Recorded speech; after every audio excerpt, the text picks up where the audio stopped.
Channel వాళ్ళకి నమస్కారం అండి. మా ఇంట్లో వరలక్ష్మి వ్రతం మా మామగారు మా అత్తగారు వాళ్ళ ఇంట్లోనూ ఎప్పటి నుంచో చేస్తున్నారు తరాల నుంచి. మా పెళ్ళైనాక మేము మళ్ళీ చేయడం మొదలుపెట్టాము. మేము కూడాను అమ్మగారు వాళ్ళ ఇంట్లో మాకు ఆనమేత లేదు చేసుకోవడం, కానీ మా అత్తగారు ఇంటికి వచ్చినప్పటి నుంచి మేము కూడా చేసుకుంటున్నాము. మొదటగా మేము ఒక కలశం పెట్టుకుని అమ్మవారిని చేసుకోవడం మాకు ఆనవాయితీగా వస్తుంది. తర్వాత 1 నుంచి 3 చేసుకున్నాం, అమ్మవారిని 3 నుంచి 5 చేసుకున్నాం. 12 సంవత్సరాల నుంచి 8 అష్టలక్ష్మిని పెట్టుకుని ఇలా పూజలు చేసుకుంటూ అపార్ట్మెంట్లో వాళ్ళని బంధువుల్ని చుట్టాలని అందరినీ పిలుచుకుని ఇలాగా పేరెంటల్ వేడుకలు చేసుకుంటూ అందరినీ పిలుచుకుని సంతోషంగా చేసుకుంటున్నాం. ఎన్ని సంవత్సరం చేస్తున్నారమ్మా? అంటే మాకు పెళ్లి నా పెళ్ళి అయినప్పటి నుంచి చేస్తున్నాం 32 ఇయర్స్ నుంచి. అంతకుముందు నుంచి కూడా వాళ్ళ తాతలు వాళ్ళు చేసుకుంటూ ఉంటారు. మీకు ఎట్లా అనిపిస్తుంది? చాలా బాగుంది. చాలా బాగుంది. ప్రతి సంవత్సరం ఇట్లా అందరినీ పిలిచి మీరు సెలబ్రేట్ చేసుకుంటున్నారా?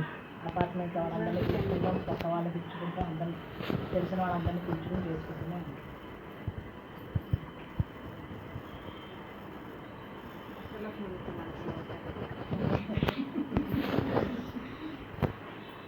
ఇప్పుడు వచ్చే పండుగలకి వినాయక చవితికి ఏం చేస్తారమ్మా?